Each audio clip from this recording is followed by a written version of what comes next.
Good afternoon, guys. I hope you're doing well. Today we're going to go over the first hop redundancy protocol, or FHRPs. So how does an FHRP work? Well, it works by sharing a virtual IP and a virtual MAC between two gateways. So it could be a router or a layer 3 switch, whatever you have as your gateway, it'll be set up on that. So there are three types of FHRPs we're going to cover today. That is HSRP, which stands for Hot Standby Routing Protocol, VRRP, which stands for Virtual Router Redundancy Protocol, and GLBP, which stands for Gateway Load Balancing Protocol. So why would you use an FHRP? If you look here in the right at my example, say router 1 goes down, router 2 will take over as the gateway for router 1. It's to create redundancy for your gateways. They share a virtual IP and a virtual MAC between both devices. So here's an example of how it would act. Say router 1 goes down, router 2 will take over for router 1, but then it'll have to send a gratuitous ARP after it takes over.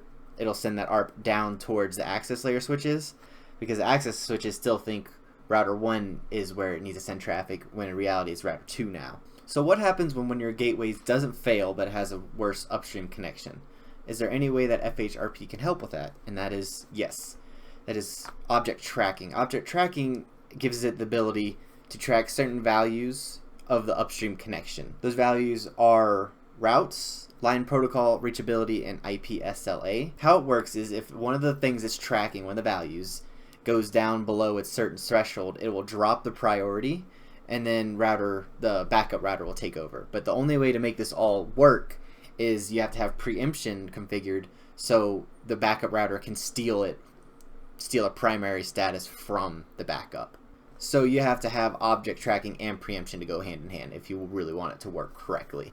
So the first FHRP we're going to go over will be HSRP, which is Hot Standby Routing Protocol. HSRP is a Cisco proprietary feature, and there's two versions of HSRP. There's HSRP version 1 and version 2, and they are not interchangeable. So you can't just migrate an SVI that's on version 1 to version 2. You have to destroy it and rebuild it. The VMAC layout, so this bit right here is always going to be the same. The only thing that'll vary is the last two octets, or not octets, those are bits. For the group ID, that'll be whatever, if you set it for, say, 6, it'll be that octet.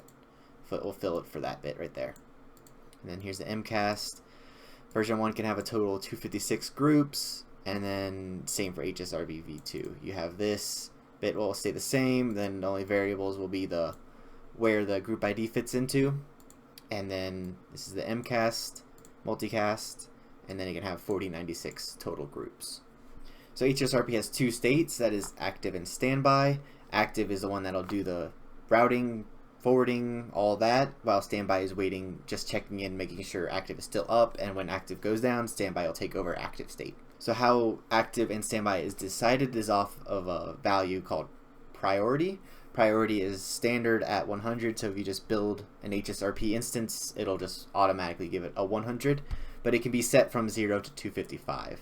If there is a tie between the two gateways, then whoever has the highest IP will win the active state. So how does the standby monitor the active? Well, it uses hello messages to ping back and forth, make sure, hey, I'm still up. But if it goes the whole timer, if it goes that time frame without getting a hello message, it assumes you're dead and then takes over primary. And the default for the hello message is every 3 seconds, and the hold timer by default is 10 seconds. But you can change it to higher or lower, however you like. The only caveat to when the standby takes over primary is when the primary comes back up, it can't steal the primary status back unless you have preemption configured. If you have preemption configured, then the old primary can take it back from the secondary. HSRP has some authentication where it has a password in its hello messages, and they are stored in two ways. That's clear text and MD5. So how does HSRP work in the data center? Well, it allows both of the devices to forward traffic, but only allows the active to handle ARP requests. So any traffic that gets sent to both the active and standby, they will forward the packets, but if it's an ARP request, only the primary will take over that feature of responding, hey, the VMAC is whatever. There's no extra configuration needed for this load balancing-esque feature. So GLBP, also known as Gateway Load Balancing Protocol, is a Cisco proprietary feature that supports up to 4 devices. So instead of your normal 2 like in HSRP, you can have up to 4. So GLBP has 2 states, that is the active virtual gateway and the active virtual forwarder. The active virtual gateway is decided off of priority, just like in HSRP. Each of the active virtual forwarders and the active virtual gateway will get their very own virtual MAC, and ARP requests are only handled by the active virtual gateway. So GLBP can have a total of 1024 groups, and here is how the virtual MAC is decided. The X's are the group ID, and the Y's is whichever active virtual forwarder you're on. So it could be 1 to 4. GLBP can do load balancing in 3 ways. The first one is round robin. That is where it goes through all the active virtual gateway and the active virtual forwarders and sends out one of the VMACs. The second one is weighted, so in the GLBP instance, each device will have its own value. So say you have 3 devices in the instance. This one has 60, this one has 20 and 20 as the values. This one will take 60% of the traffic. This one will get 20 and this one will get 20. That's how it works. The third is host dependent, and it gives the VMAC based off of the host MAC address. GLBP uses the same hold timers and hello messages and the authentication as HSRP. Last but not least, we're going to go over VRRP, also known as Virtual Router Redundancy Protocol. VRRP is an industry standard protocol, so it'll work with Cisco and say Juniper at the same time. What makes it special is it can reuse one of the gateway's IPs, but that one will automatically become the master.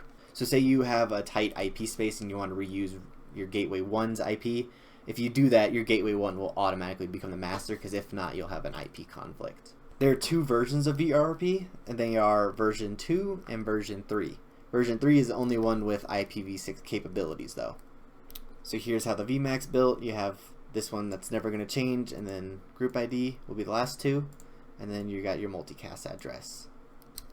VRRP has 2 states, and they are master and backup, while the priority goes from 0 to 254, so 1 less than HSRP and GLBP.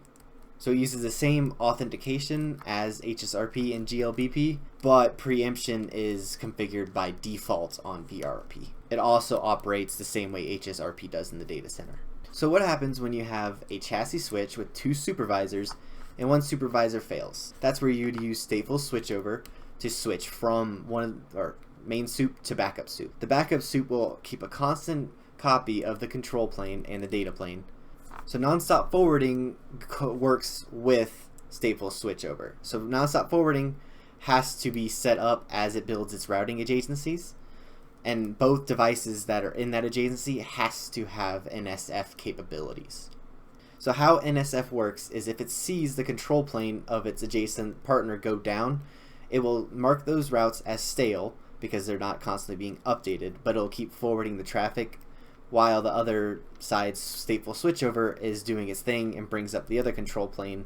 So then when the backup control plane comes online, it will send an NSF message to the device that stayed online and ask for all the routing information so they can repopulate and not be stale anymore.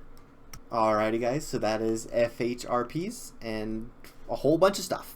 I hope you guys enjoyed and have a good day.